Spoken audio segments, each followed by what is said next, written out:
அனைவருக்கும் வணக்கம். இன்றைய தலைப்பு செல்வம். செல்வம் நிலையாமை திருமந்திரத்துல நிறைய படிச்சிருப்போம். இருந்தாலும் நமக்கு தெரிந்த சில கருத்துக்களை மட்டும் இங்க வைக்கலாம் அப்படின்னு பார்க்குறேன். இதுல நிலையாமை பற்றி பேசல. செல்வம் என்றால் என்ன அப்படின்றத வச்சு கொஞ்சம் தெரிந்து கொள்ளலாம். ஸோ முதல்ல செல்வத்தை பற்றி தெரிஞ்சுக்கணும்னா, செல்வம் நிலையாதது, இறைவன்ட்ட தான் போகணும், இதெல்லாம் வாயளவில் பேசிக்கிட்டே இருக்கோம். ஆனா அதை உணர்றோமான்னு கேட்டா உணரலை. அதனால ஆரம்பத்துல உணர்தலுக்காக ஒரு சிறு கதையோட ஆரம்பிக்கலாம் அப்படின்னு சொல்லிட்டு நினைக்கிறேன். ஸோ காதற்ற ஊசியும் வாராதுகான் கடைவழிக்கே. இது நமக்கு தெரிந்த வசனம். பட்டினத்தருடைய வாழ்க்கையை மாற்றிய ஒரு வாசகம். ஸோ இந்த வாசகத்திற்கு ஏற்றாற் போல ஒரு சிறு கதை உபநிஷத்தில் வருகின்ற கதை. ஏன் இது போல் கதைகள் எல்லாம் நிறைய கொடுக்கப்பட்டிருக்கு அப்படின்னா, நம்ம அந்த பட்டினத்தார் கதையை படிக்கிறோம், ஒரு வாழ்க்கை முறையை ஃபுல்லாக படிக்கிறோம். ஆனால் அதை படித்து முடித்து புத்தகத்தை மூடி வெளியில் வச்சதுக்கப்புறம் இந்த உலக வாழ்க்கைக்கு வந்ததுக்கப்புறம் திருப்பி எனக்கு பணம் வேணும், காசு வேணும், வீடு வேணும், இப்படித்தான் கேட்க ஆரம்பிக்கிறோம். அப்போ படித்ததுலேருந்து ஒரு உள்கருத்தை யாருமே தெரிஞ்சுக்கிறது இல்லை. அப்ப அதனால தான் நமக்கு உபநிஷத்தில் பல வகையான கதைகள் நமக்கு சொல்லியிருக்காங்க. ஸோ அந்த கதைகளை படிக்க படிக்க படிக்க அது நம்மளுடைய ஆழ் மனதில் ஆழமாக பதியும். அப்போயாவது நம்ம இந்த கருத்தை முழுசாக தெரிஞ்சுக்கிறோமா அப்படின்றதுக்காக தான் சில கதைகள் கொடுக்கப்பட்டிருக்கு. ஸோ அதில் கொடுக்கப்பட்ட ஒரு கதை. ஒரு யானை பாகன் ஒருத்தன் இருக்கான். யானை பாகன் இன்னொருவருடைய யானையை பார்த்துக்கிட்டு இருக்கான். ஒரு பாகன் அவனுக்கு மனசுக்குள்ள ஒரு பெரிய ஆசை ஒன்று இருக்கிறது. நம்ம ஒரு 100 யானை வச்சுக்கணும். இந்த 100 யானை மேய்த்தலுக்கு தேவையான காடுகள் ஒரு ஏக்கர் கணக்கில் நமக்கு இடம் வேணும். அந்த யானை தண்ணி குடிக்கிறதுக்கு கிணறுகள் வேணும் நிறையா அப்படின்னு சொல்லிட்டு சிந்திச்சுக்கிட்டு அதை வச்சே யோசிச்சுட்டு இருக்கான். வேற எந்த சிந்தனையுமே இல்லை அவனுக்கு. ஆழமான சிந்தனை, உறுதியான சிந்தனை. இப்ப இதே சிந்தனையை அவன் இறைவன் மீது வச்சா இறைவனையே போய் அடைஞ்சிடலாம். அந்த அளவுக்கு ஆழமா சிந்தனை வச்சிருக்கான். எனக்கு இந்த பொருள் எப்படியாவது வேண்டும் என்று உறுதியான மனநிலையோடு இருக்கின்றான். ஆனா ஒரே ஒரு விஷயத்துல இருக்கான், தர்மத்தோடு தான் அதெல்லாம் செய்யணும், தர்மத்தோடு இதெல்லாம் நம்ம வளர்த்துக்கணும், எடுத்துக்கணும், அந்த சொத்தை சேர்க்கணும் அப்படின்றதுல உறுதியா இருக்கான். ஸோ இறைவன் பார்க்கறாரு, அவனுடைய உறுதித்தன்மையை பார்த்து அவனுடைய மனம் அறியாமையில இருக்கு. அதை மாத்தணும்னு நினைச்சு என்ன பண்றாரு, அவனுக்கு காட்சி கொடுக்குறாரு. உனக்கு என்ன வேணும் சொல்லு அப்படின்னு கேட்கிறாரு. இவன் தான் என்ன சிந்திச்சானோ அதை அப்படியே கேட்குறான். எனக்கு ஒரு 100 யானை வேணும். அந்த 100 யானை மேயறதுக்காக ஒரு 100 ஏக்கர் நிலம் வேணும். அந்த 100 ஏக்கர் நிலத்துக்குள்ள ஒரு 100 கிணறுகள் வேண்டும். ஒரு யானைக்கு ஒரு கிணறு தண்ணி குடிக்கிறதுக்கு, அது நீச்சல் அடிக்கிறதுக்கு, குளிக்கிறதுக்கு. இது இருந்தால் போதும் அப்படின்னு சொல்லி கேட்குறான். இறைவன் என்ன பண்ணுறாரு, தந்தோம் அப்படின்னாரு. உடனே அது எல்லாமே வந்துடுச்சு. இந்த இது எல்லாத்துக்கும் நீ தான் உரிமையாளர் அப்படின்னு சொல்லிட்டு அவனுக்கு அளவுக்கு அதிகமான மன மகிழ்ச்சி. இப்போ இறைவன் அவங்கிட்ட பார்த்து கேட்குறாரு, நீ பெரிய செல்வந்தன் ஆயிட்ட, எனக்கு ஒரு சிறு உதவி மட்டும் ஒன்று வேணும் அப்படின்னு சொல்லிட்டு இறைவன் இப்போ அவங்கிட்ட கேட்குறாரு. இப்போ அவன் என்ன சொல்றான், இறைவா என்கிட்ட இப்போ பாரு, நான் பெரிய செல்வந்தனா இருக்கேன், இந்த ஊர்லயே நான் தான் பெரிய செல்வந்தன். ஆகவே என்ன வேணும் உங்களுக்கு சொல்லுங்க, நான் உடனே நான் செஞ்சு கொடுக்குறேன் அப்படின்னு கேட்குறான். இறைவன் சொல்றாரு, உன்னுடைய காலத்திற்கு பின்பு நீ இறந்து ஒரு நாள் சொர்க்கத்துக்கு வருவ இல்லையா, வரும்போது நான் அங்கே தான் இருப்பேன். நீ இந்த 100 யானை இருக்குல்ல, இந்த 100 யானையில ஏதாவது ஒரு யானை, இல்லை அது குட்டி போட்ட யானை எதுவாக இருக்கலாம் இருக்கட்டும், ஆனால் உன்னுடைய உரிமையாக இருக்கக்கூடிய உன்னுடைய ஒரு யானையிலிருந்து அதோடைய வால் பகுதியில் முடி நிறைய இருக்கும். அதில் ஒரே ஒரு முடியை மட்டும் எடுத்து நீ சொர்க்கத்துக்கு வா, எனக்கு அதை கொடு அப்படின்னு கேட்குற. எதுக்கு இறைவா, நான் எப்பயோ அதை கொடுக்கணும், இப்போவே கொடுக்குறேன் அப்படிங்கிறான். இப்போ இல்லைப்பா, எனக்கு நீ சொர்க்கத்தில் தான் கொடுக்கணும், அதுதான் எனக்கு வேணும் அப்படின்னு சொல்லி கேட்குற. அவன் முழிக்கிறான் திரு திருன்னு. சொர்க்கத்துக்கு போகும்போது எப்படிப்பா இதை எடுத்துகிட்டு போக முடியும், இங்கேருந்து ஒரு யானையோடைய முடியை கூட என்னால் அங்கே கொண்டு வர முடியாதே அப்படின்னு சொல்லிட்டு அவன் திரு திருன்னு முழிக்கிறான். அப்போதான் இறைவன் சொன்னார், நீ தர்மப்படி வாழ்கிற, உறுதியான மனம்லாம் இருக்கு, நீ செல்லும் பாதைக்கு உனக்கு எது தேவையோ அதை நீ எடுத்துக்கோ. இதெல்லாம் அழியக்கூடிய செல்வம், இதனால் உனக்கு ஒரு பயனும் இல்லை. மேற்கொண்டு இதெல்லாம் கொடுத்துட்டேன்னு வச்சுக்கோ, இப்போ அந்த இடத்துல இன்னொரு உன்னையோட கூட யானைப்பாகன்கள் ஒரு 4 பேர் இருப்பாங்க. இப்போ இன்னொரு யானைப்பாகன் என்ன பண்ணுறான், நீ இந்த சொத்தெல்லாம் வச்சுக்கிட்டு இப்போ ஒரு பெரிய ஜமீன்தார் மாதிரி வாழ்வ. அவன் வரும்போது நீ உன்னுடைய மனம் என்ன சொல்லுவான், இவ்வளோ நாள் நண்பனாக பார்த்த ஒரு உன் கூடவே வாழ்ந்து வந்த ஒரு யானைப்பாகனை இலக்காரமாக தோணும் இல்லையா, தன்னை விட தாழ்ந்தவனாக தோணும். உங்ககிட்ட ஒன்றுமே இல்லை, என்கிட்ட தான் நிறைய. இந்த எண்ணம் என்ன வருது, கர்வத்தை கொடுக்கிறது. இந்த கர்வம் ஆணவத்தை கொடுக்கும், அகங்காரத்தை கொடுக்கும். இது எல்லாம் சேர்ந்து உனக்கு மேற்கொண்டு வினைகளையும் பாவத்தையும் கொடுக்கும். ஸோ பல பிறவிகளையும் கொடுக்கும். அதனால யோசித்து சிந்தித்து நீ செயல்படு அப்படின்னு ஒரு வார்த்தையை சொல்லிட்டார். இப்போ என்ன பண்ணுறான், இறைவன்ட்ட அப்படியே கொடுத்துட்றான்.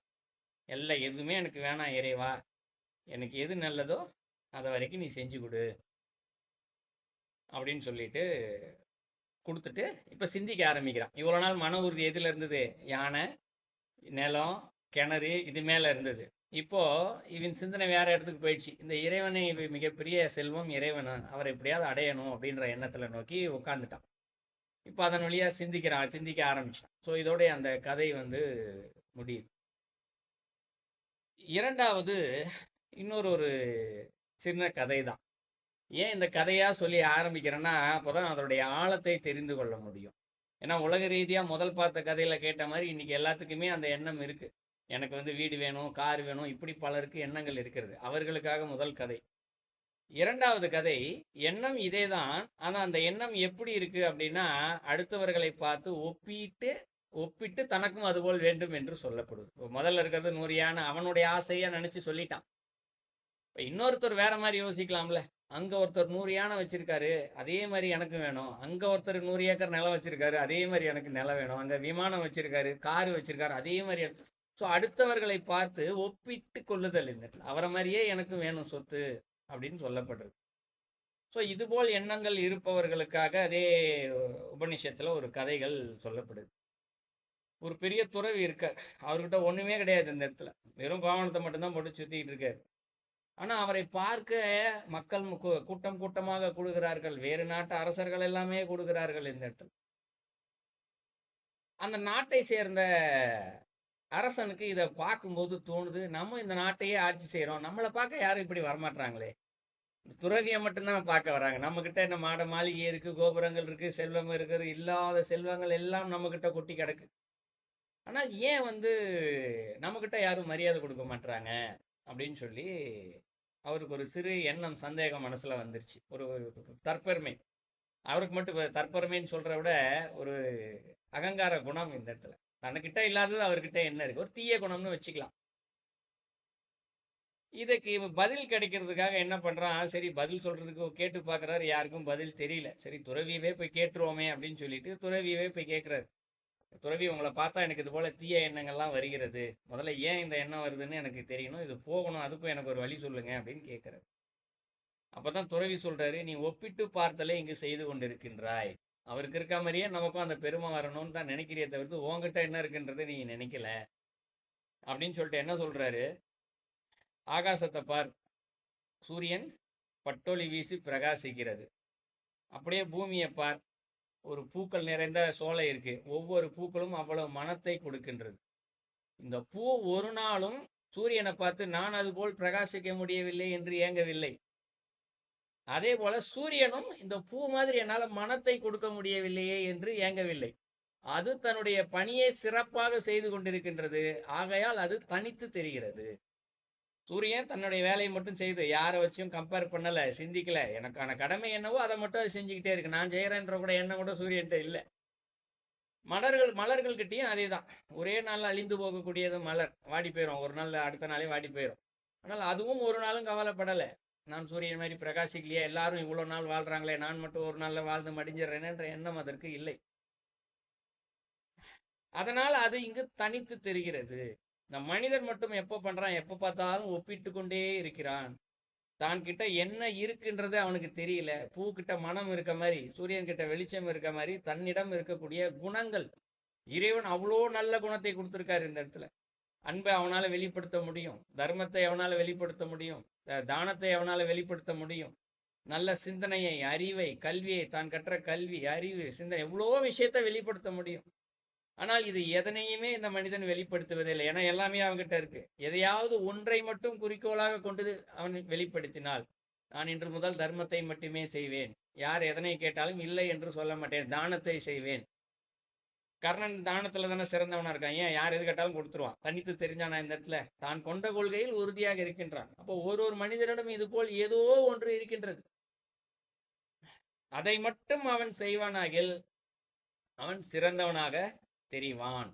ஸோ இதுவே மிகப்பெரிய செல்வம் அப்படின்னு சொல்லி குறிப்பிடுறாரு. ஏன்னா அரசர் என்ன நினைச்சுக்கிட்டு இருக்காரு, துறவியை பார்க்க வருகிற கொடுக்குற அந்த மரியாதை தான் பெரிய செல்வம் என்று அவன் நினைத்து கொண்டிருந்தான். ஆனால் அந்த மரியாதை செல்வம் அல்ல. உன்னிடமே ஒரு குணங்கள் இருக்கின்றது, ஏதோ ஒன்றை நீ வெளிப்படுத்து, அது இதைவிட மிகப்பெரிய செல்வமாக இருக்கும். என்னால் உன்னை போல் போர் புரிய முடியாது, துறவி சொல்றார். என்னை போல் அமைதியாக உன்னால எல்லாத்தையும் பற்றற்ற நிலையில் எல்லாத்தையும் துறந்து விட்டு உன்னால இங்க வந்து உட்கார முடியாது. ஏன்னா நீ நாட்டின் அரசன். நான் செய்யறதை நீ செய்ய முடியாது, நீ செஞ்சதை நான் செய்ய முடியாது. நீ உனக்கான கடமையை சரியாக செய், தர்மத்தோடு செய், நீ தனித்து தெரிவாய், ஒப்பிட்டு பார்க்காதே. ஸோ உன்னிடம் இருக்கக்கூடிய மிகப்பெரிய செல்வம், அதை நீ பயன்படுத்து அப்படின்னு சொல்லிட்டு அவர் சொல்லி அனுப்புகிறார். ஸோ இந்த கதை எதுக்கு சொல்கிறேன்னா, நம்மிடமும் இதுபோல் ஒப்பீடுகள் இருக்கிறது.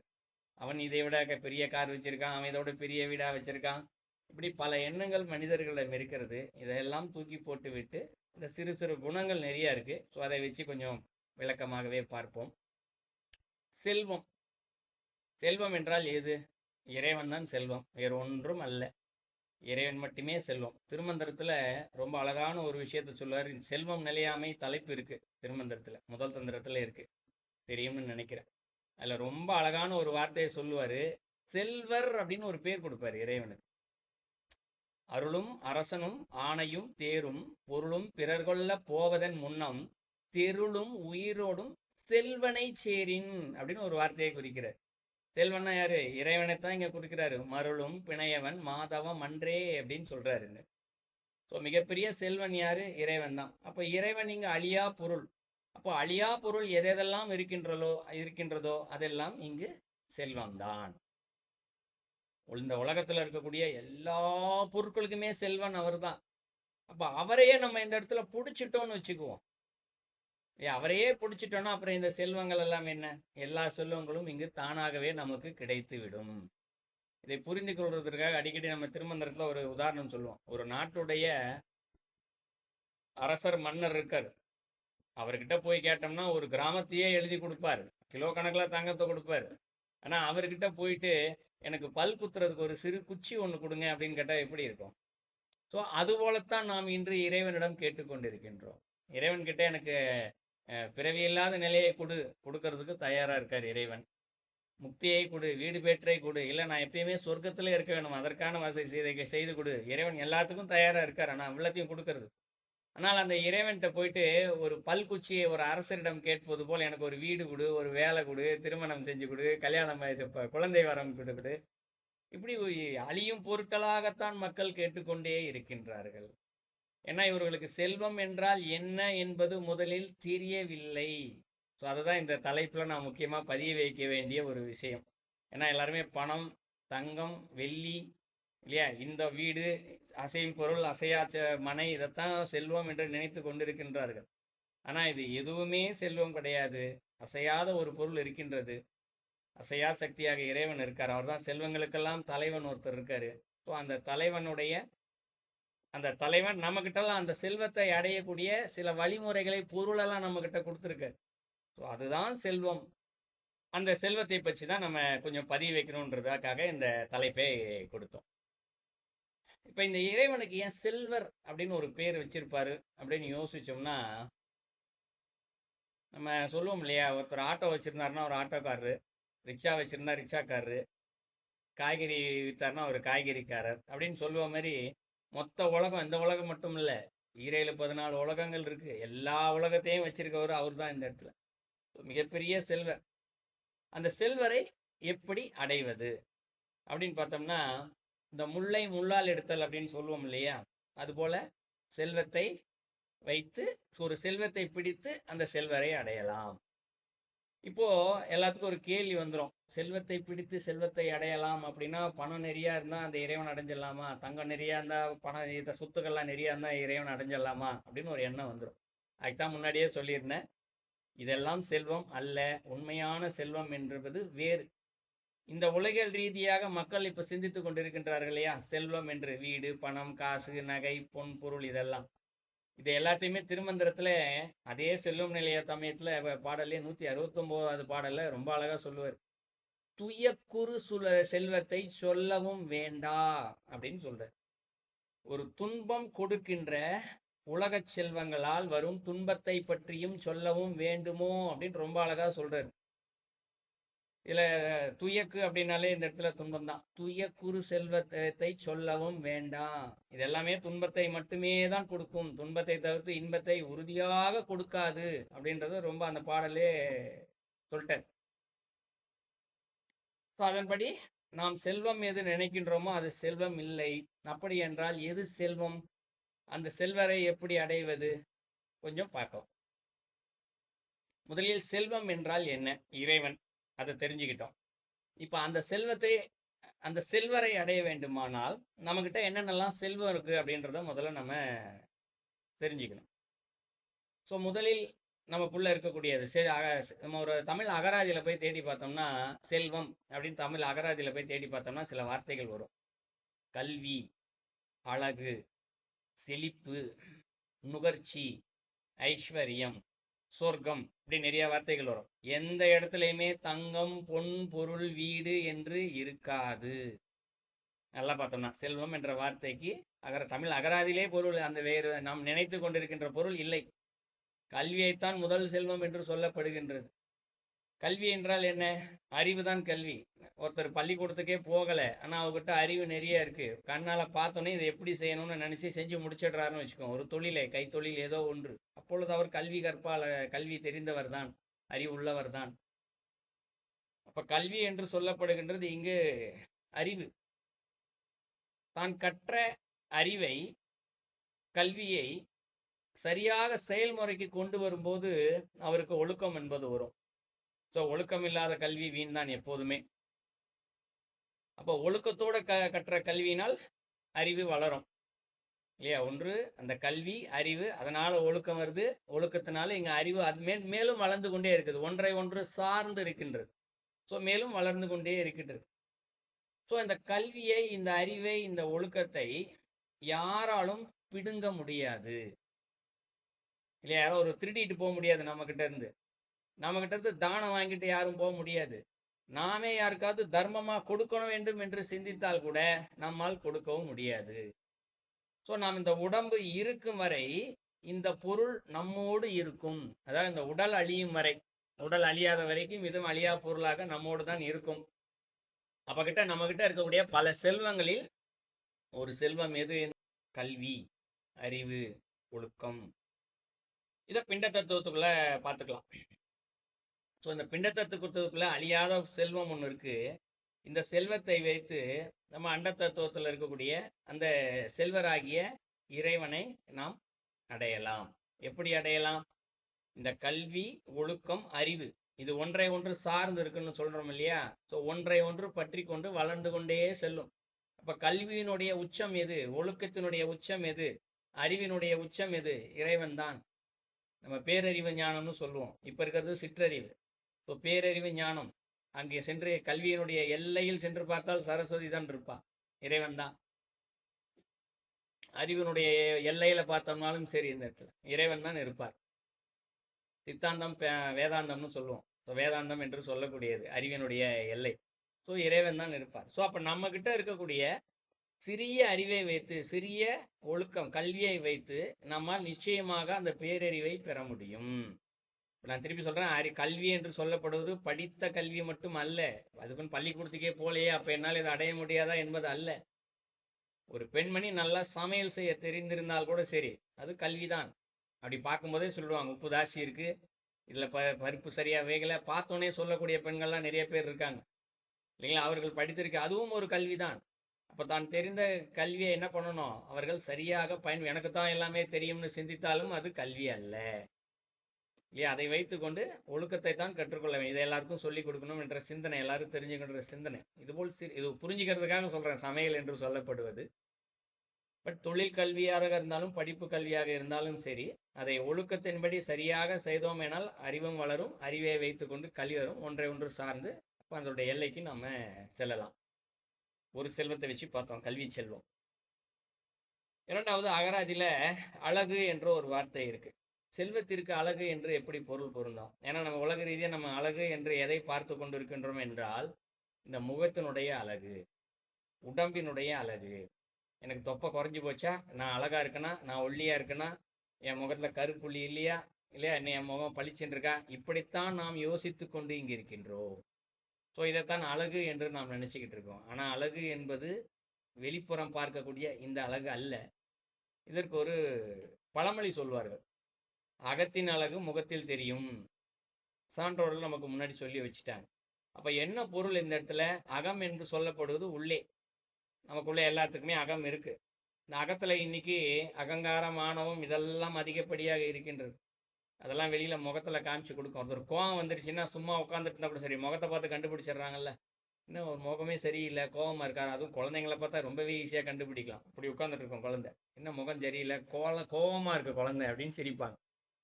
குழந்தைகள் மட்டும் இல்லை, பெரியவங்களுக்கே சரி, முகத்தை பார்த்தா கண்டுபிடிச்சிடலாம். கோவம் எங்க இருக்கு? உள்ளதான் இருக்கு. ஒரு பேசல, கம்மன் தான் காணாம முகத்தை காட்டி கொடுத்துல. ஸோ அகத்தின் அழகு முகத்தில் தெரியும்.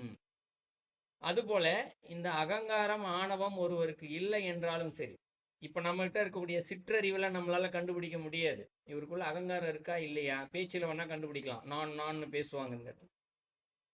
ஆனால் இந்த அகங்காரம் என்பது ஆணவம் இல்லாமல் அனைவரும் நன்றாக இருக்க வேண்டும், தனக்கு கிடைத்தது அனைவருக்கும் கிடைக்க வேண்டும், தனக்கு கிடைத்ததை விட மேன்மையானவைகள் அனைத்தும் அனைவருக்கும் கிடைக்கட்டும் என்ற ஒரு சிந்தனை இருக்கு இல்லையா?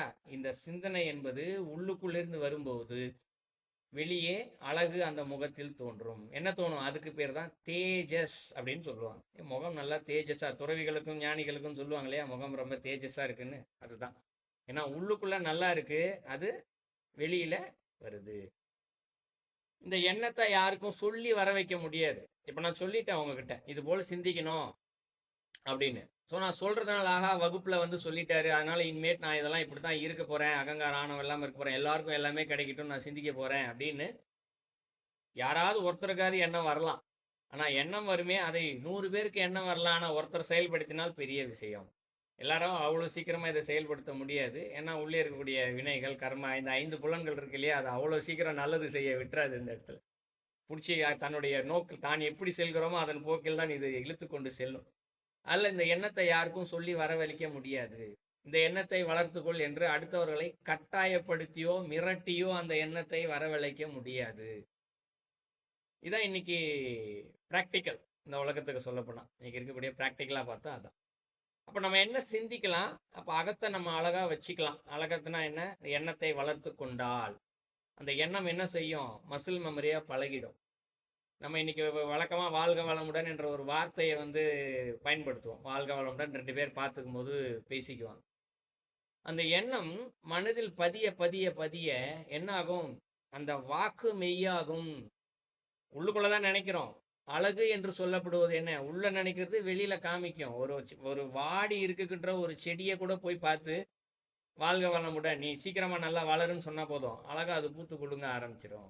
அதுதான் இங்கு அழகு என்று சொல்லப்படுவது. நம்மளுடைய வார்த்தை, நம்மளுடைய சிந்தனை மெய்ப்படும், நம்முடைய சொல் மெய்ப்படும், சிந்தனை மெய்ப்படும். இதுதான் இங்கு அழகு என்று சொல்லப்படுவது. முகத்துல போட்டு அழகா கிரீமை போட்டுக்கிறது கிடையாது. அப்ப அது எண்ணம் மெய்ப்படும் பொழுது நம்முடைய சிந்தனை எதை நோக்கி இருக்கும்? இறைவனை சென்று அடைய வேண்டும், எப்படியாவது வீடு பேறு முக்தியை பெற வேண்டும் என்று சிந்திப்போம் இல்லையா? அப்ப என்னாகும்? அதற்கு இந்த சூழ்நிலையானது அனைத்தும் நமக்கு அதற்கேற்ற சூழ்நிலையை உருவாக்கி கொடுக்கும். அப்ப என்னாகும்? விரைவாக இந்த ஒரு செல்வம் இருக்கு இல்லையா, அழகு என்று சொல்லக்கூடிய இந்த ஒரு செல்வம் நம்மகிட்ட இருக்கு. உள்ளுக்குள்ள அழகு என்று சொல்லக்கூடிய உள்ள எண்ணம் இருக்கு. இந்த எண்ணத்தை வைத்து நம்மால் உறுதியாக அந்த செல்வரை அடைய முடியும். அடுத்து செழிப்பு.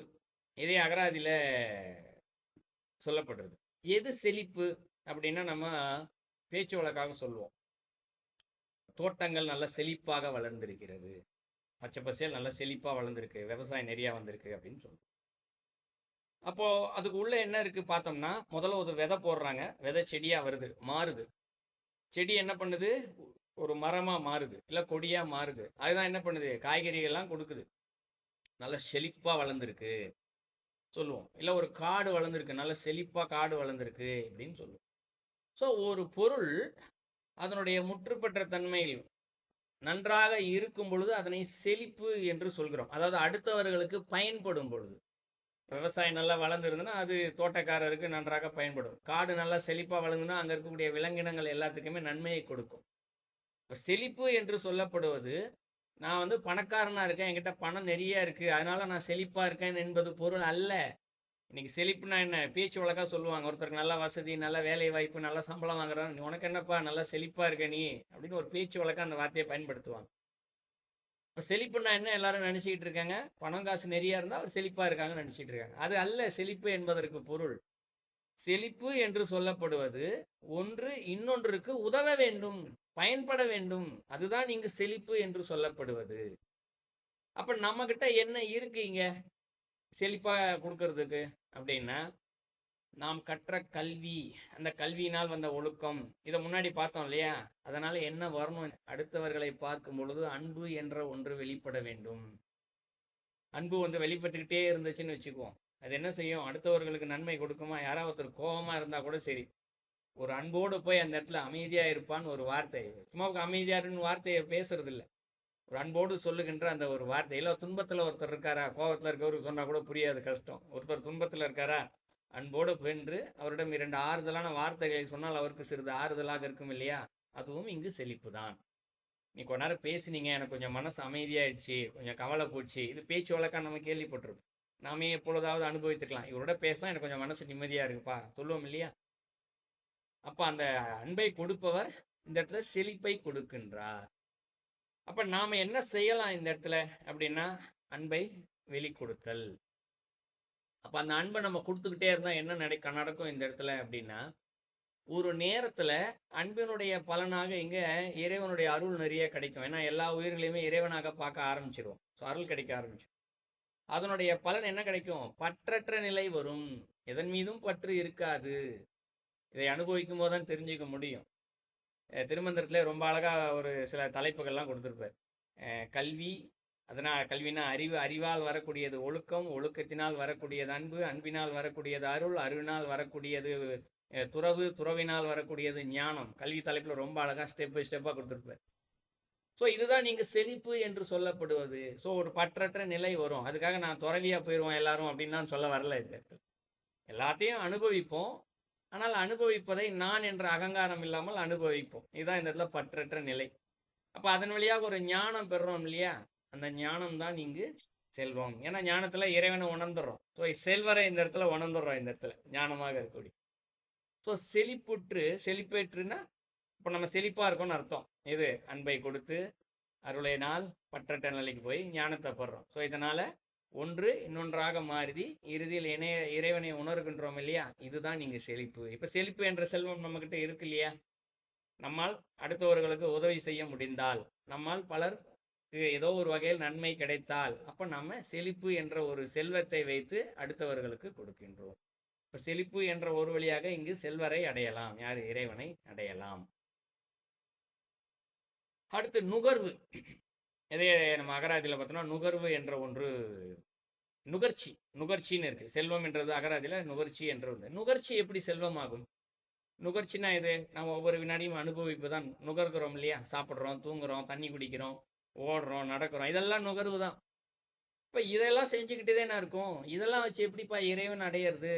ஏன்னா இதுவும் செல்வம் தான். நுகர்வு என்று சொல்லப்படுவதும் செல்வம் தான். ஏன் செல்வம் என்றால், இதெல்லாம் அனுபவிக்கணுன்றதுக்காகத்தான் பிறவியே எடுத்திருக்கோம், அந்த உடம்பே எடுத்திருக்கோம். எதெல்லாம் ஆசைப்பட்டோமோ அதெல்லாம் தீர்த்து கொள்வதற்காக, என்னெல்லாம் வினைகள் இருக்கோமோ அதெல்லாம் தீர்த்து கொள்வதற்காகத்தான் இந்த உடம்பு எடுத்திருக்கும். இந்த உடம்பு எடுக்கலாம் அதெல்லாம் அடைய முடியாது. அப்போ மிகப்பெரிய செல்வம் ஒன்று நம்ம கிட்ட இருக்கு. எது? உடம்புன்னு ஒன்று இருக்கு. அதன் வழியாக நுகர்ச்சி என்ற ஒன்று இருக்கின்றது. ஸோ ஒவ்வொரு வினாடியும் நாம் ஏதோ ஒன்றை நுகர்ந்து கொண்டுதான் இருக்கின்றோம். எதனால்? வினைகளினால் நுகர்ந்து கொண்டிருக்கின்றோம், ஆசைகளினால் நுகர்ந்து கொண்டிருக்கின்றோம். இந்த நுகர்ச்சி என்பதை எப்படி நாம் செல்வமாக மாற்றிக்கொள்ளுதல் என்றால், நான் செய்கின்றேன், நான் சாப்பிடுகின்றேன், நான் தூங்குகின்றேன், நான் தான், என்னால் தான் இந்த வேலையை செய்ய முடியும். இந்த எண்ணம் இருந்துச்சுன்னா நிச்சயமா உறுதியாக என்ன செய்ய முடியும்? அந்த நுகர்வை செல்வராக நாம் செல்வமாக பயன்படுத்த முடியாது. அப்ப நுகர்வு என்றால் இந்த இடத்துல எது? எல்லாம் இறைவன் செயல் என்று சிந்திப்பது என்பது ஒன்று. ஏன்னா சில நேரங்கள்ல நான் என்றுதான் பயன்படுத்தி ஆகணும். எப்படி பயன்படுத்துறோம்? சாப்பிட்டியாப்பா? சாப்பிட்டேன், நான் சாப்பிட்டேன் அப்படின்னு சொல்லுவோம். இப்ப நான் என்பதை இந்த இடத்துல பயன்படுத்துறோம். இப்ப நான் என்பதை பயன்படுத்தாமல் பல இடங்களில் நம்மால் இருக்க முடிவதில்லை. அப்ப எப்படி இந்த நான் என்பதை பயன்படுத்தி கொள்வது அப்படின்னு பார்த்தோம்னா, எந்த இடத்துல நான் என்பதை பயன்படுத்துகின்றோமோ இது அடுத்தவரோடு ஒப்பீடாக இருக்கக்கூடாது. ஒப்பீடுனா இப்படி ஒரு அலுவலகம் இருக்கு, நான் தான் செய்தேன், எனக்கு தான் அதனுடைய கிரெடிட் கிடைக்கணும், அதனுடைய பலன் எனக்கு தான் கிடைக்கணும், என்னை தவிர யாரும் செய்ய முடியாது, இதுபோல் சிந்தனை இருக்கு இல்லையா, இந்த நான் தான் இருக்கக்கூடாது. உலக ரீதியாக இன்னைக்கு இருக்கக்கூடிய கர்ம யோகத்துல இது யாரோட வீடுப்பா, என்னோட வீடு தான் சாதாரணமாக சொல்லுவோம் யாராவது கேள்வி கேட்டா. ஆனா அதே எண்ணத்துல யாராவது ஒருத்தர் இது யாரோட வீடு அப்படின்னு கேட்டா, இது என்னோட வீடு, என் வீடு மாதிரி யார்ட்டையுமே வீடு இல்லை, என்னால் மட்டும்தான் இந்த வீடை வாங்க முடியும், அவனை பற்றியா என் கூட இருக்கவங்களை பற்றியா இந்த மாதிரி வீடெல்லாம் வாங்கினாங்கள பற்றியா யாராலையும் வாங்க முடியல, எனக்கு தான் இந்த அறிவு. இதுபோல் எண்ணங்கள் தான் அங்கு அவர்களை இன்னும் கீழ்நிலைக்கு கொண்டு செல்கின்றது. நான் என்ற எண்ணம் அகங்காரம் என்ற எண்ணத்தை கொடுக்கின்றது. பட் நுகர்வு என்பது ஒவ்வொரு வினாடியும் நடந்து கொண்டுதான் இருக்கின்றது. இந்த இடத்துல அந்த நான் என்றது எது அகங்காரம் இல்லாத நிலையில் நாம் பயன்படுத்தி கொள்ளலாமே தவிர, அகங்காரத்தோடு வந்துவிட்டால் அப்ப அந்த இடத்துல செழிப்பு, அந்த நுகர்வு என்ற ஒன்று இருக்காது. அப்ப நம்ம ஒரு வினாடி நுகர்ந்துகிட்டு இருக்கோம், எச்சரிக்கையோடு நாம் நுகர வேண்டும். எனக்கு அகங்காரம் இருக்கா, வந்துருச்சா, உள்ள நான் என்றாக என்னால தான் செய்ய முடியுன்ற எண்ணம் உள்ளிருக்கிறதா, நான் தான் பெரியவன், என்னால் தான் செய்ய முடியும், இந்த எண்ணங்கள் இருக்கின்றதா, இதை ஒவ்வொரு வினாடியும் பார்த்து கொண்டே சிந்தித்து கொண்டே நம்முடைய சிந்தனைகளை செயல்களை செய்து கொண்டே இருந்தோமேனால் நிச்சயமாக அகங்காரம் ஆணவம் இல்லாமல் நம்மால் இந்த கர்ம யோகத்தை சரியாக செய்ய முடியும். அப்ப இந்த நுகர்வு என்ற ஒரு செல்வம் நம்மிடம் இருக்கின்றது. அப்ப இந்த செல்வத்தை நாம் சரியாக பயன்படுத்தினோம் என்றால் அது அந்த செல்வரை சென்று அடையலாம். இது நுகர்வு என்று சொல்லப்படுது. இப்போ அடுத்து ஐஸ்வர்யம் என்ற ஒரு வார்த்தையும் இருக்கு.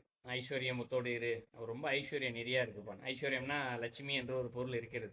இப்போ அதுக்கு அடுத்து நான் விளக்கம் சொல்றேன், லட்சுமிக்கு என்ன பொருள் என்பதை பின்னாடி விளக்கத்துக்கு முடிச்சுட்டு சொல்றேன். இப்போ இந்த ஐஸ்வர்யம்னு எதை சொல்லுகிறோம், எதை அனுபவிக்க வேண்டும் என்ற எண்ணம் வினையினால் வருகின்றதோ அது உடனடியாக கிடைப்பது தான் ஐஸ்வர்யம். இப்போ ஒருத்தருக்கு ஒரு வீடு வாங்கணுன்றது அனுபவிக்கணும்னு இருக்கு, வினையினால் இருக்கு, அவருக்கு வீடு வாங்கியே ஆகணும் அப்படின்னு சொல்லிட்டு அவருக்கு ஒரு 80 வயசு 90 வயசுல தான் அதற்கான சூழ்நிலை கிடைக்குது. அது வரைக்கும் வீட்டு வாடகையிலே இருந்துட்டாரு அப்படின்னு சொல்லிட்டு 90 வயசுல இறக்க போறதுக்கு 4 நாளைக்கு முன்னாடி வீடு வாங்குறதுனால அவருக்கு அதனால என்ன பயன்? வினை தீரும். அதை அவரால் நுகர முடிகின்றதா, அனுபவிக்க முடிகின்றதா? இல்லை. நான் அனுபவிக்கிறது நான் தான் அனுபவிக்கிறேன்ற அப்படி சொல்லலை. இப்போ முன்னாடி நுகர்ச்சின்னு ஒன்று சொன்னேன் இல்லையா, அப்படி அதை பயன்படுத்திக்கிறது, அந்த செல்வத்தை பயன்படுத்துதல் சொல்றேன். இப்போ அதே அவருக்கு ஒரு 25 வயசுல கிடைச்சிருச்சுன்னு வச்சுக்குவோம், வீடு வாங்கிட்டாரு. இப்போ அந்த வீடு அப்பாடா நமக்குன்னு ஒரு வீடு இறைவன் கொடுத்துட்டாருப்பா போதும்பா அப்படின்னு சொல்லிட்டு ஒரு அகங்காரம் ஆணவம் இல்லாமல் அதை செய்யும்போது விரைவாக அந்த செல்வர்கிட்ட போய் சேர முடியும் இல்லையா. அப்போ ஐஸ்வர்யம் என்ற ஒன்று ஒருவருக்கு இருந்தால் அவர் என்னென்னலாம் வினையினால் அவருக்கு கிடைக்க வேண்டும் என்று இருக்கிறதோ அவர் நினைக்கும் போது அவருக்கு அது கிடைக்கும். இதுதான் அந்த ஐஸ்வர்யம் என்ற இருக்கக்கூடிய செல்வம் என்று சொல்லப்படுகிறது. ஸோ உலக ரீதியாகவே நம்மக்கிட்ட பல செல்வங்கள் இருக்கத்தான் செய்யுது, இந்த ஐஸ்வர்யம் உட்பட. பலர் கேள்வி கேட்கலாம், என்னாலாம் இது மாதிரி கேட்குறேன், வீடு வேணும் பணம் வேணும்னு சொல்லிட்டு எனக்குலாம் அந்த ஐஸ்வர்யம் என்கிட்ட கிடைக்க மாட்டேங்குதுன்னு யாருக்காவது கேள்வி கேட்கலாம். அவர்களுக்கான பதிலை நான் பின்னால் சொல்கிறேன். ஸோ இப்போ வரைக்கும் ஐஸ்வர்யம் என்று சொல்லப்படுகிற செல்வம் நம்மிடம் இருக்கத்தான் செய்கிறது, நாம் தான் பயன்படுத்தி கொள்ளவில்லை. அவர்களுக்கான பதில் நாம் பயன்படுத்தி கொள்ளவில்லை என்பதுதான் பதில். எப்படி என்பதை நான் லட்சுமிக்கு பதில் சொல்லும்போது சொல்கிறேன். இந்த உலக ரீதியாக நம்மகிட்ட இந்த செல்வம் இருக்குதான் செய்கிறது, அதை நாம் பயன்படுத்தும் நோக்கில் சரியாக பயன்படுத்தினால் மேல் சொன்ன அத்தனை செல்வங்களும் நமக்கு உடனடியாக கிடைத்து அந்த செல்வரை அடையலாம். எப்போ? இந்த பிறவியிலேயே நாம் அந்த செல்வரை அடையலாம். நமக்கு பின்னாடி எத்தனை கோடி பிறவிகள் இருந்தாலும் சரி, சஞ்சித கர்மா அப்படின்னு சொல்லுவோம், அத்தனை பிறவிகளையுமே இந்த பிறவியிலேயே அழித்து நாம் அந்த செல்வரை அடையலாம். அதற்கான அத்தனை வாய்ப்புகளையுமே இங்கே இறைவன் நமக்கு கொடுத்திருக்கிறார். இப்போ நம்ம சொன்னோம் இல்லைங்களா, கல்வி, அழகு, செழிப்பு, நுகர்ச்சி, ஐஸ்வர்யம், இது எல்லாம் இருக்கு, இந்த பிறவிலே நம்மகிட்ட இருக்கு. இதை நாம் செல்வமாகவே பார்ப்பதில்லை, ஏதோ ஒரு வகையில் ஒரு குணங்களாக பார்க்கின்றோம், இல்லை ஒரு பொருளாக பார்க்கின்றோம், ஒரு தன்மையாக பார்க்கின்றோம், இல்லை ஒரு நிலையாக பார்க்கின்றோம். ஆனால் இது அனைத்துமே அதனுடைய உட்கருத்தாக பார்க்கும் பொழுது இறைவன் நமக்கு இதெல்லாம் கொடுத்த ஒரு செல்வம். இந்த செல்வத்தை நாம் சரியாக பயன்படுத்தினோம் என்றால் நிச்சயமாக அந்த செல்வரை நம்மால் அடைய முடியும், உறுதியாக அடைய முடியும். ஸோ இதை அடையிறதுக்கான அந்த பயணம் இருக்கு இல்லையா, இதுதான் இங்கு சொர்க்கம் என்று சொல்லப்படுவது. யாருக்கு எது கிடைச்சாலும் சரி அதை அனுபவித்தல் இருக்கு இல்லையா, அவருடைய எண்ணம் தான் இங்கு சொர்க்கம். ஏன்னா இந்த செல்வம் என்பதற்கு அகராதி பார்த்தா சொர்க்கம் என்ற ஒரு வார்த்தை கூட இருக்கும். சரிங்களா? அந்த சொர்க்கம் எப்படி எடுத்துக்கொள்கின்றார்கள் என்பதுதான். என்கிட்ட பணம் காசு நிறைய, வீடே வந்து தங்கத்துல கட்டுறாருன்னே வச்சுக்குவோம் இல்லையா? வீடு ஃபுல்லா பணம் கட்டுக்கட்டா அடுக்கி வச்சிருக்காருன்னு வச்சுக்குவோம். அப்ப அது சொர்க்கம் ஆயிடுமா? இல்ல. உள்ள உட்காந்துட்டு எப்படா யார் இதை திருடிட்டு போவான், திருடன் எப்போ உள்ள வருவான், உள்ள பயந்துகிட்டே தான் உட்காந்துட்டு இருப்பான். அப்ப அது எப்படி அந்த மகிழ்ச்சியா இருக்கு இந்த இடத்துல? அது எப்படி செல்வமாகும்? பணமே காசெல்லாம் வச்சுட்டு சந்தோஷம் இல்லாமல் துன்பத்திலேயே உழன்று கொண்டிருந்தால் அது செல்வம் ஆகாது இல்லையா? அப்ப சொர்க்கம் என்று சொல்லப்படுவது, நீங்க மண் தரையில படுத்திருந்தா கூட சரி, மகிழ்ச்சியாக படுத்திருந்தால் அதுதான் அங்கு செல்வம். சொர்க்கம் என்று சொல்லப்படுவது அதுதான். இப்போ நம்ம கிட்ட இருக்கக்கூடிய சில செல்வங்களை வச்சு நம்ம பார்த்தோம். இந்த செல்வங்களை வச்சு எப்படி இறைவன் அந்த செல்வர் அடையலாம் என்றும் சில சிறு கருத்துக்கள் தான். இதெல்லாம் இன்னும் நிறைய நம்மகிட்ட இருக்கு. நம்மகிட்ட இன்னும் குணங்கள்லாம் ஏகப்பட்ட குணங்கள் இருக்கு. ஒவ்வொரு குணங்களையும் தனித்தனியாக பறிச்சு பறிச்சு படிச்சு படிச்சோம்னா இன்னும் நிறைய கருத்துக்கள் சொல்லிட்டு போகலாம். இது மேலிருந்த வாரியாக இருக்கக்கூடிய சில கருத்துக்களை மட்டும் இங்க பதிய வைக்க. இப்ப அடுத்த உலக ரீதியாக நமக்கு செல்வத்தை கொடுப்பவள் யார்? லக்ஷ்மி. இது எல்லாருக்கும் தெரியும். லட்சுமி படத்தை பார்த்தாலே தெரியும். சிகப்பு கலர் தாமரையில் உட்காந்துருப்பா, கையில் ஒரு தங்க குடத்தை வச்சிருப்பா, கையை நீட்டுவா, தங்கமாக வந்து கொட்டும். இவள் யார்? திருமாலின் ஒரு துணை. பூதேவி, ஸ்ரீதேவி 2 பேர் சொல்லுவாங்க. திருமாலுக்கு 2 துணை. இந்த பூதேவி என்பவள் யார், ஸ்ரீதேவி என்பவள் யார் அப்படின்னு பார்த்தோம்னா, இது நம்ம திருமந்திரம்ல இருக்கக்கூடிய வகுப்புகளை சில முறை சொல்லியிருக்க கருத்துக்கள். ஸோ சிலருக்கு தெரிந்திருக்கும் என்று நினைக்கிறேன். சரஸ்வதி, லட்சுமி, காளி முப்பெரும் தேவியர் இது சொல்லுவாங்க. சரஸ்வதி எப்படி அமர்ந்திருப்பா? வெள்ளை நிற தாமரை மீது அமர்ந்திருப்பார். வெள்ளை நிற புடவை கட்டி இருப்பாள். வீணை வச்சிருப்பாள். இப்ப சரஸ்வதி எதை குறிக்கிறது? கல்விக்கு அதிபதியாக அவள் இருக்கின்றாள். இப்ப கல்விக்கு அதிபதியாக இருக்கக்கூடியவள் வெள்ளை நிறத்தை ஏன் அவளுக்கு பிக்சர்ல கொடுத்தாங்க? உண்மையிலே பிரம்மலோகத்துல சரஸ்வதி அப்படிதான் வெள்ளத்தாமரை மேல உட்கார்ந்துருப்பாருன்னு கேட்டா இல்ல, அது ஒரு தத்துவம். பிரம்மா என்பது ஒரு தத்துவம் இருக்கு, சரஸ்வதி என்று சொல்லப்படுவது ஒரு தத்துவம். அதாவது கல்வி தத்துவத்துல சொல்லப்படுது. இந்த தத்துவம் இப்ப அண்ட தத்துவம்லாம் பிண்ட தத்துவத்துல உண்டு. அப்போ அண்ட தத்துவத்துல நம்ம பார்த்தாச்சு சரஸ்வதிய. அவளை அந்த பிண்ட தத்துவத்துக்குள்ள எப்படி பார்க்கறது சரஸ்வதிய அப்படின்னா, இப்போ அந்த வெண்மை நிறம்னு கொடுக்கப்பட்டிருக்கு இல்லையா? வெண்மை நிறம்னா அது நமக்கு படத்துல பிக்சர்ல கொடுத்துருக்காங்க. பட் அதோடைய குணம் என்ன? ஸ்படிகம். சரியா சொல்ல போனா அது ஸ்படிகம் என்று பெயர். படிகத்தை வந்து பிக்சரில் கொடுக்க முடியாது, வெள்ளையாக தான் கொடுக்க முடியும். ஸோ அதனால தான் அது வெள்ளை நிறத்தை கொடுத்துருக்காங்க. அதனுடைய படிகம். படிகம் என்ன செய்யும்? ஒரு பக்கம் இருக்கிறது அப்படியே இன்னொரு பக்கம் காண்பித்து கொடுக்கும். கண்ணாடி மாதிரி. நான் சொல்கிறது முகம் பார்க்குற கண்ணாடியில் நார்மல் கண்ணாடி போட்டிருக்கோம் இல்லையா? கண்ணில் போட்டிருக்க கண்ணாடி இந்த அந்த பக்கம் இருக்கிறதுல அந்த பக்கம் பார்த்து காமிச்சா தெரியும். கிரகித்து கொடுத்த. ஸோ நம்ம உடம்புல என்ன இருக்கு அப்படின்னா, தத்துவார்த்த ரீதியாக அதிகாலை நேரத்தில் நம்முடைய உடம்பில் ஸ்படிகம் போல ஒரு ஆற்றல் நமக்குள்ளே இயங்க ஆரம்பிக்கின்றது. அந்த இயங்குகின்ற ஆற்றல் தான் அந்த சரஸ்வதி தத்துவம். அந்த ஆற்றல் என்ன செய்யுது? அதிகாலை அந்த பிரம்ம முகூர்த்த நேரம் என்று சொல்வார்கள். அந்த பிரம்ம முகூர்த்த நேரத்துல அந்த ஆற்றல் வந்து அளப்பரியமா நம்ம கிட்ட வந்து வெளிப்படும். அதனாலதான் காலை எந்திரிச்சு நல்லா படிப்பா, காலை எடுத்து படிச்சா மனப்பாடம் ஆகும். நல்லா நல்லா படிப்பு, அறிவு வளரும். இப்பெல்லாம் நிறைய சொல்லுவாங்க இல்லையா? படிக்கிற பசங்கிட்ட சொல்லுவாங்க காலைல எழுந்துச்சு படின்னு. ஏன்? அப்போ அந்த ஸ்படிகம் என்று சொல்லக்கூடிய ஒரு ஆற்றல் அது என்ன பண்ணும்? அபரிமிதமா வெளிப்படும். அப்ப அவர்கள் எதை படிக்கின்றார்களோ அது அவர்களையும் அறியாமல் மனதில் சென்று பதியும். அவங்க உட்கார்ந்து சோக சக்கரவர்த்தி சாலை ஓரங்களில் மரங்களை நட்டார் என்று அவங்க திருப்பி திருப்பி 10 வாட்டி சொல்லி படிச்சு மனப்பாடம் செய்ய வேண்டும் என்ற அவசியம் இல்லை. சும்மா அந்த வாசகத்தை படிச்சாங்களாலே போதும். அது கண்ணாடி எப்படி எல்லாத்தையும் கிரகிச்சிக்குதோ, அந்த பக்கம் இருக்கிறதெல்லாம் அந்த பக்கம் தெரியறது இல்லையா? அது போல அந்த புத்தகத்தில் இருக்கிறதெல்லாம் அப்படியே அந்த ஆற்றல்லாம் செய்யும், நம்முடைய அறிவில் பதிய வைக்கும், மனதில் பதிய வைக்கும். இதான் சரஸ்வதியுடைய தத்துவத்தை குறிக்கும். அப்ப அதற்கு என்ன சான்று? காலை இந்த ஆற்றல் வேலை செய்யுதுன்னு சொல்றீங்களா, அதற்கு என்ன சான்று அப்படின்னு பார்த்தோம்னா, காலையில் சூரியன் உதிக்கின்ற நேரம் கரெக்டா அந்த 5:45 6 மணிக்கு சூரியன் உதிக்குது இல்லையா? வெயில் நேரத்துல நான் சொல்றேன். குளிர் நேரம்னா கொஞ்சம் லேட் ஆகும். உதிக்கின்ற நேரம் என்ன செய்யணுமா? அந்த சூரியன் முன்பாக ஒரு மாடிக்கு போயிடணும், இல்லை வெட்ட வெளிக்கு போயிடணும். போயிட்டு என்ன பண்ணணும்? அந்த சூரியன் முன்பாக இப்படி நின்று நம்மளுடைய 2 கண்களையும் இப்படி மூடிக்கணும். அப்படி மூடணும்னா என்ன தெரியுமா? அந்த இடத்துல வெண்மை நிறமாக தெரியுமா கண்ணில். இது பயிற்சியார்த்த முறையிலேயே நம்முடைய சான்றோர்கள் நமக்கு சொல்லி கொடுத்துருக்கிறார்கள். நீங்க பயிற்சி செய்து கூட பார்க்கலாம், காலையில செய்து சோதனை செய்து கூட பார்க்கலாம் நீங்க. அப்ப வெண்மை நிறம் என்பது உடம்பிற்குள் இயங்குவதனால் என்ன ஆகுது? கண்ணை மூடும்போது நமக்கு எல்லாமே வெண்மையாவே தெரியும். அது ஸ்படிகம் வேலை செய்துன்றதுக்கு பொருள். அதே போல லட்சுமி அவ சிகப்பு தாமரையில உட்கார்ந்துருக்கா இல்லையா? ஸோ சிகப்பு தாமரை என்று சொல்லப்படுவது ஒரு ஆற்றல். இப்ப எப்படி சரஸ்வதிக்கு ஒரு ஆற்றல் உடம்புக்குள்ள இருக்கோ, அதுபோல லட்சுமியுடைய ஆற்றலும் நம் உடம்புக்குள் தான் இங்கு இருக்கின்றது. அந்த உடம்புக்குள்ள இருக்கக்கூடிய ஆற்றல் என்ன அப்படின்னா, இப்ப காலையில இருந்து நம்ம ஒரு படிச்சோம் இல்லையா? கல்வி கற்றாச்சு. கல்வின்னா நான் படிக்கிற மாணவர்களுக்கு மட்டும் சொல்லல. யார் யாரெல்லாம் காலைல எந்திரிச்சாங்களோ அவர்களுக்கு ஒரு சிந்தனை என்று ஒன்று வரும் இல்லையா? அதிகாலை எழுந்தவுடன் 4 மணிக்கெல்லாம் எந்திரிச்சிடுறாங்க, காலைல 4, 4:30 மணிக்கு. அப்ப அந்த சிந்தனை இருக்கும் இல்லையா? அந்த சிந்தனை ஒரு அமைதியான எண்ணத்தை கொடுக்கும். வரும் சிந்தனை, மனசு வேலை செஞ்சுக்கிட்டே தான் இருக்கும், ஓடிக்கிட்டே தான் இருக்கும். ஆனால் அது ஒரு அமைதியான எண்ணத்தை கொடுக்கும், நல்ல எண்ணத்தை கொடுக்கும், தூய்மையான எண்ணத்தை கொடுக்கும். கோபம் அவ்வளோ சீக்கிரம் வராது. அப்ப அதை என்ன பண்ணணும், அதை சரியாக செயல்முறைக்கு கொண்டு வரும்போது, காலையில இந்த சூரியன் விரிச்சு கொஞ்ச நேரம் ஆனோன்னு என்ன ஆயிடுச்சு, உடம்புக்குள்ள இந்த ஆற்றல் வேலை செய்ய ஆரம்பிச்சிடும். சாயங்காலம் வரைக்கும் அந்த ஆற்றல் தான் வேலை செய்யும். காலைல ஒரு 8 மணிக்கு மேலன்னு வச்சுக்கோமே, புரிஞ்சுக்கிறதுக்காக சொல்றேன். ஒரு மாலையில ஒரு 5, 6 மணிக்கு சூரியன் மறையுது. அது வரைக்கும் அதே சூரியன் இருக்கும். அந்த சூரியன் முன்னாடி போய் நின்று இப்படி நான் சொன்ன மாதிரி கண்ணை மூடி பாருங்க, ஒரு மாதிரி சிகப்பு நிறமாக தெரியும். ஏன்? உள்ளுக்குள் சிகப்பு என்று சொல்லக்கூடிய ஒரு ஆற்றல் அபரிமிதமாக வெளியே வந்து கொண்டிருக்கும்.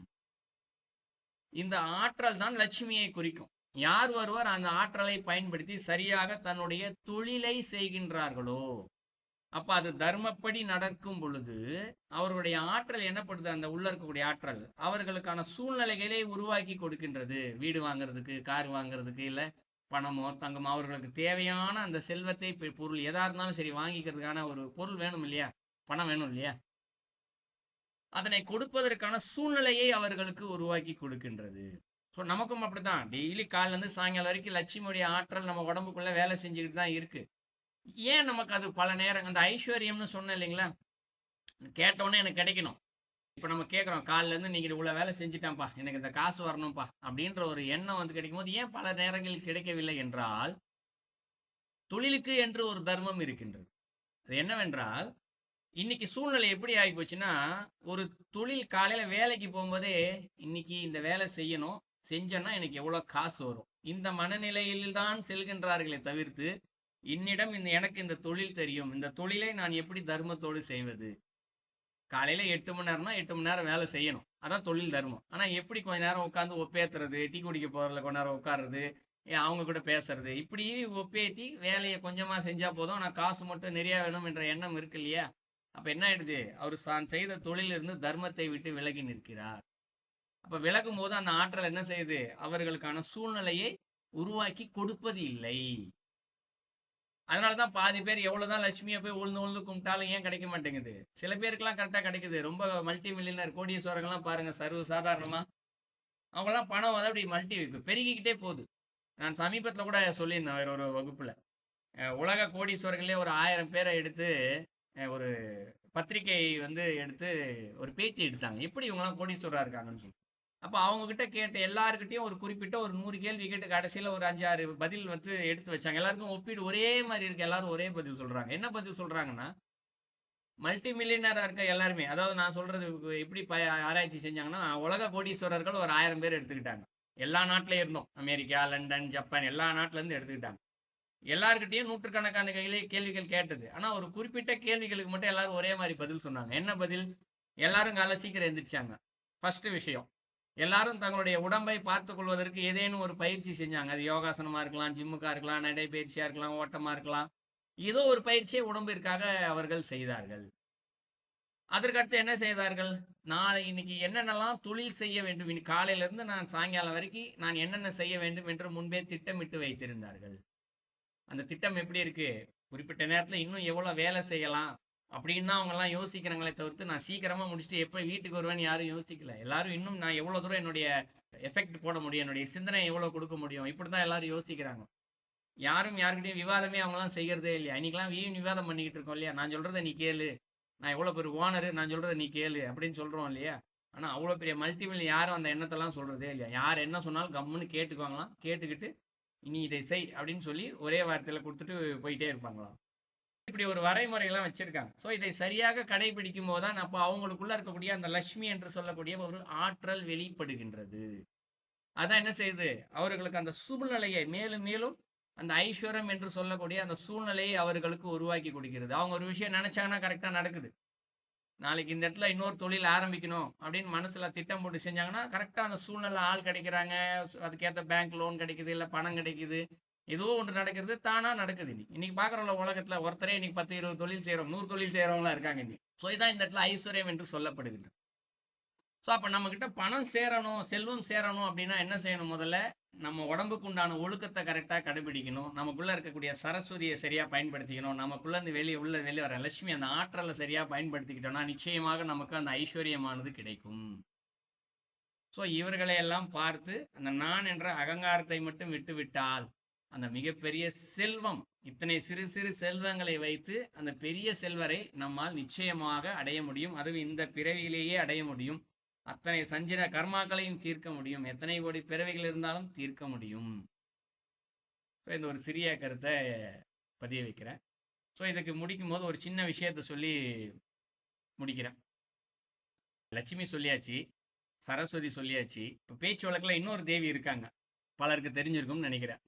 மூத்த தேவி ஒருத்தங்க இருக்காங்க, பலர் தெரியும். பேச்சு வழக்காக மூதேவி அப்படின்னு சொல்லுவாங்க. அப்போ யாருப்பா இவங்க அப்படின்னா லட்சுமியோடைய அக்கா அப்படின்னுவாங்க.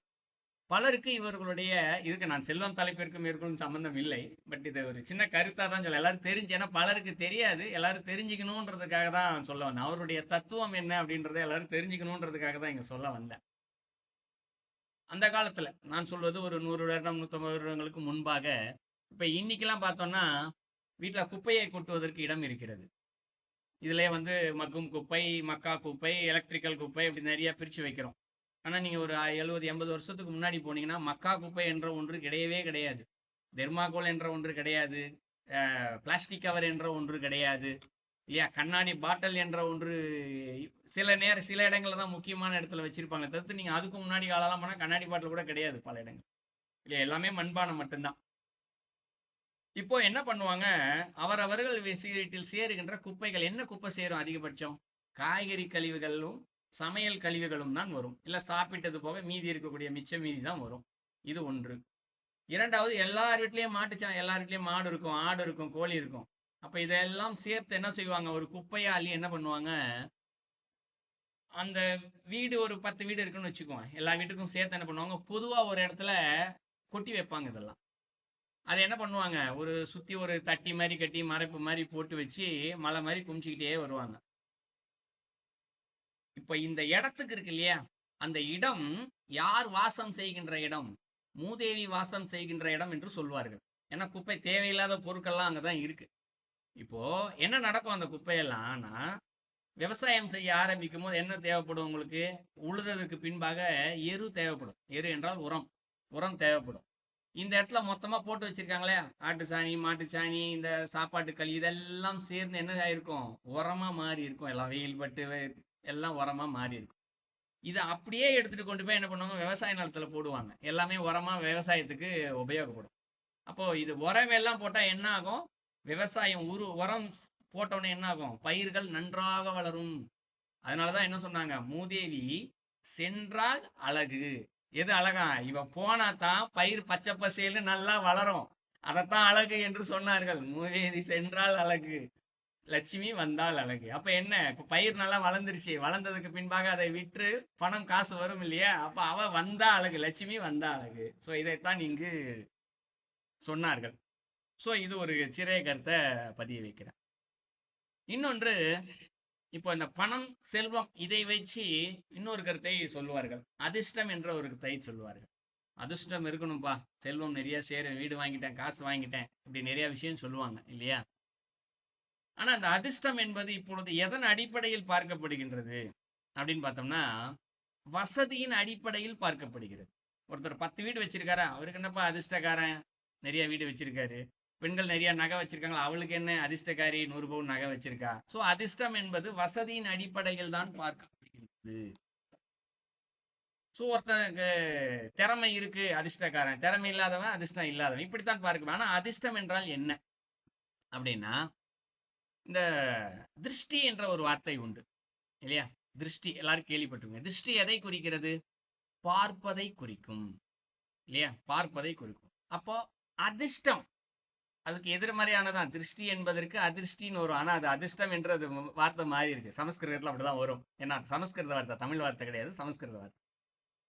அப்போ ஒண்ணு பார்ப்பதை குறிப்பதை திருஷ்டி என்று சொல்வோம் இல்லையா? திருஷ்டினா என்ன? அவன் கண்ணு பட்டுருச்சுப்பா, திருஷ்டி ஆயிடுச்சுப்பான்னு சொல்லுவோம் இல்லையா? அப்போ பார்ப்பதை குறிப்பதை திருஷ்டி என்று சொல்வோம்.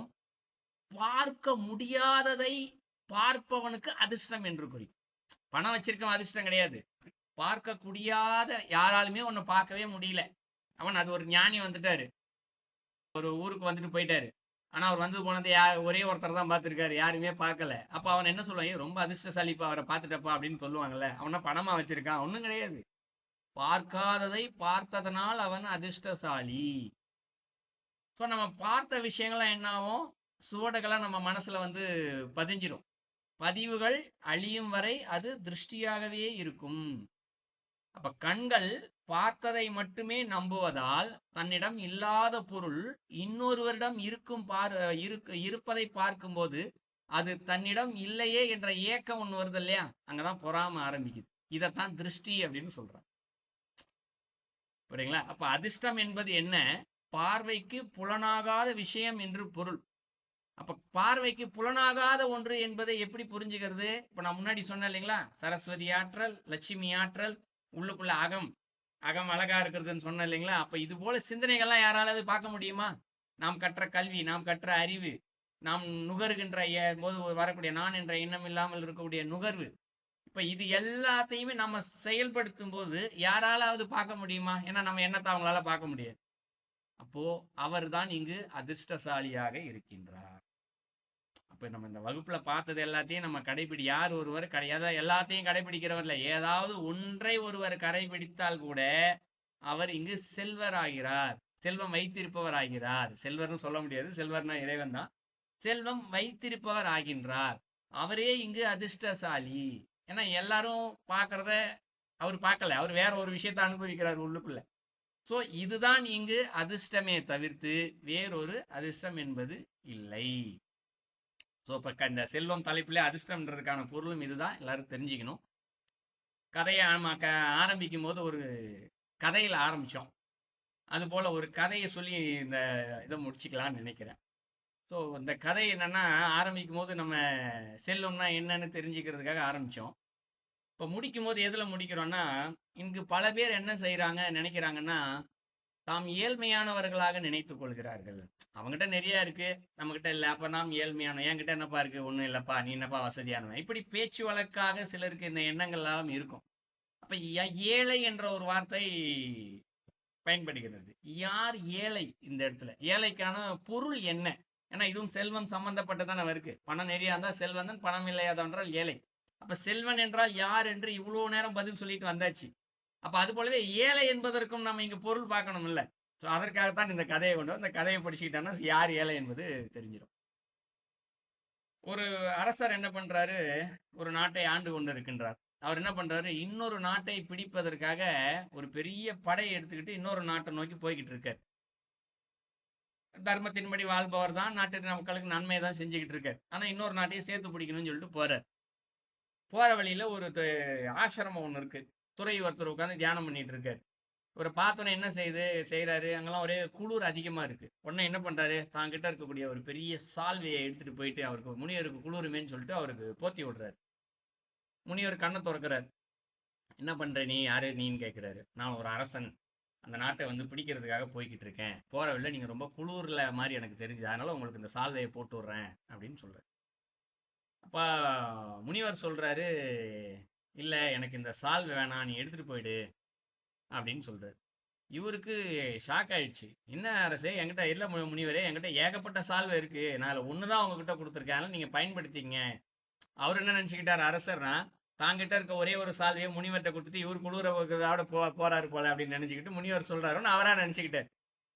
அப்பதான் இந்த இடத்துல முனிவர் வந்து சொல்றாரு, அப்பா சால்வை நான் வேணான்னு சொன்னதுக்கு அது காரணம் கிடையாது. தேவை உடையவன் எவனோ அவனே ஏழை. இப்போ உன்கிட்ட ஒரு நாடு இருக்கு, ஆனாலும் நீ என்ன நினைக்கிற? உன்கிட்ட இல்லைன்னு நினைக்கிற. அந்த நாடு தாங்கிட்ட இல்லைன்னு நினைக்கிற. சோ இல்லை என்ற வார்த்தை எவனிடம் இருக்கின்றதோ, தேவை எவனுக்கு இருக்கின்றதோ அவனே ஏழை. ஒரு ஏழையிடம் இருந்து சால்வையை வாங்க நான் விரும்பவில்லை. தெளிவா சொல்றார். அரசன் அப்படியே முழிக்கிறார் திரு திருன்னு. என்கிட்ட ஒண்ணுமே கிடையாது, சும்மாதான் உட்கார்ந்துட்டு இருக்கேன், ஆனா எனக்கு தேவை என்பதும் ஒன்றும் இல்லை. ஸோ நான் பணக்காரன், நான் செல்வந்தன் அப்படின்னு சொல்லி முடிக்கிறார். அப்பதான் அரசனுக்கு புரியுது. அதுக்கப்புறம் என்ன பண்றாரு, நீ மன்னிச்சிருக்கேன்னு சொல்லி அந்த சால்வையை திருப்பி முனிவர்கிட்டே கொடுத்துட்டு அவர் நாட்டுக்கு போயிடுறாரு. ஸோ இந்த கதையிலிருந்து நாம் தெரிந்து கொள்ள வேண்டிய கருத்து என்ன? யார் ஒருவர் எவ்வளோ பணம் வச்சிருந்தாலும் சரி, எனக்கு இன்னும் 2 வீடு வாங்கணும், இன்னும் கொஞ்சம் பொருள் வாங்கணும், பணம் சேர்க்கணும்னு நினைக்கிறாரோ அவர்தான் அங்கு ஏழை. இருப்பதை வைத்துக்கொண்டு யார் மகிழ்ச்சியாக வாழ்ந்து கொண்டிருக்கின்றாரோ, எனக்கு போதும்பா இது என்ற எண்ணத்தோடு யார் வாழ்ந்து கொண்டிருக்கின்றாரோ அவரே இங்கு செல்வம் நிறைந்தவர். ஸோ இங்கு ஏழைக்கு தான் பொருள். ஸோ செல்வர் என்றால் என்ன, ஏழை என்றால் என்ன, எப்படி எது செல்வம், அந்த செல்வத்தை வைத்து எப்படி செல்வரை அடைவது என்றது ஒரு சிறு கருத்துக்கள், சில கருத்துக்கள் தான் பார்த்துருக்கோம், நிறைய கருத்துக்கள் இல்லை. சிந்தனைகளை சிலவற்றை தான் சொல்லியிருக்கிறோம். இத்தோடு இந்த செல்வம் தலைப்பை நிறைவு செய்கிறோம். ஏதேனும் கேள்விகள் கருத்துக்கள் இருந்தால் சொல்லுங்கள். வணக்கம் ஐயா. ஐயா மிச்சம் திறமையாக சொல்லி இருக்கிறீங்க செல்வத்தை பற்றி.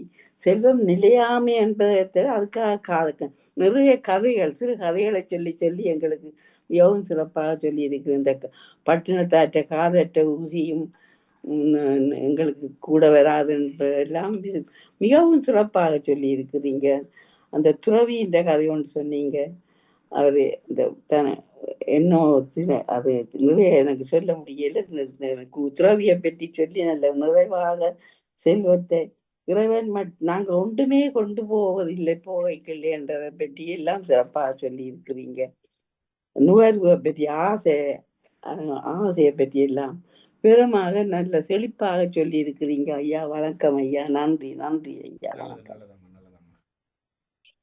நன்றி ஐயா, நன்றி. உண்மையாக அருமையாக இருந்தது உங்களோட பேச்சு. இந்த ஔவையாற்ற பாடல் ஒன்று நினைவது, உண்பது நாளி உடுப்பது 4 முழம், 80 கோடி நினைந்தெண்ணின் கண்புதைத்த மாந்தர் குடி வாழ்க்கை மண்ணின் களம்போல சாந்துணையின் சஞ்சலமே தான். அப்போ என்னதான் இருந்தாலும் அவனுக்கு கொடுக்கறதுக்கும் சாப்பாடும் இருந்து இந்த உலகத்தில் அனுபவிக்கிறதுக்கு இருக்காக விட்டுட்டு 9 கோடி பணத்தை சேர்க்க வேணுமென்று ஆசைப்பட்டு கடைசியாக அவன் எப்படி சஞ்சலத்தோடு சாகுறான். அதை நல்ல விளக்கமாக நீங்கள் ஒவ்வொரு கதை மூலம் எங்களுக்கு விளக்கினீர்கள். உண்மையாக செல்வத்தில் செல்வம் அந்த இறைவன் தான், இறைவனால் கொடுக்கப்பட்டது தானே இதுகள் எல்லாம். அதுகளை ஆசைப்பட்டு அதில் பௌதிகத்திலேயே நாங்கள் உழந்து கொண்டு துன்பத்தை அடைகிறோம். தெரியுது, எங்களுக்கு தெரிஞ்சு கொண்டும் அதை செய்து கொண்டிருக்கிறோம். அதைத்தான் கட்டாயமாக உணர்ந்து எல்லாம் அழியக்கூடிய பொருள், நித்தியமான பொருள், சத்தியமான பொருள் எது என்பதை உணர்ந்து கொண்டு உள்முகமாக நாங்கள் தூய்மையோட அந்த பொருளை அடைய வேணும் என்று நினைக்க வேணும். கட்டாயமாக எல்லாரும் அதை விளக்கி நல்ல ஆழமாக சொல்லி இருக்கிறீர்கள். மிக்க மிக்க நன்றி ஐயா. நன்றி, வணக்கம். இங்கே சரவணன் அவர்கள் மிக ஆதாரபூர்வமான நடைமுறை சாத்தியமான பல விஷயங்களை சொல்லி, இறைவன் செல்வனாக இருக்கிறவன்களோடு இருந்தால் அதுதான் நிறைவான செல்வம் என்ற கருத்தை மிக தெளிவாக சொல்லியிருந்தார். ஒட்டுமொத்தமாக பார்க்கும்போது இன்றைய செல்வம் நிகழ்ச்சியில் சிறப்பான மகிழ்ச்சியை தருகின்ற இறை அருளாகிய செல்வத்தை நாங்கள் பெற்றோர் திருப்தியை தருகிறது என்று சொல்லி சரவணன் அவர்களுக்கு நாங்கள் இறை அருள் கிடைக்க வேண்டும் என்று பிரார்த்திப்பதோடு அவரை வாழ்த்தி வணங்கி நிகழ்ச்சி ஆகி தந்து கொண்டிருக்கின்றவர்களையும் மற்றது இந்த கருத்துக்களை சொன்னவர்களையும் கருத்துக்களை செவிமடுத்தவர்களையும் நாங்கள் மேலும் மேலும் வாழ்த்தி திருமுறை அறைச்சாலை கனடா ஆன்மீகத்தினை சார்பில் அனைவருக்கும் இறைவனுடைய திருவுருள் மேலும் மேலும் பிரகாசித்து நீங்கள் செல்வர்களாக, இறைவன் என்று சொல்லப்படுகிற செல்வர்களாக இருக்க வேண்டும் என்று இறைவனை வேண்டிக் கொண்டு, அவன் விரும்பினால்தான் எங்களுக்கு செல்வம் கிடைக்கும் என்று இறைவனை வேண்டிக் கொண்டு நாங்கள் உங்களுக்கு அனைவருக்கும் எங்களுடைய இதயபூர்வமான மகிழ்வை தெரிவித்துக் கொள்ளுகின்றோம். நல்லதையா, நன்றி, சிறப்பு.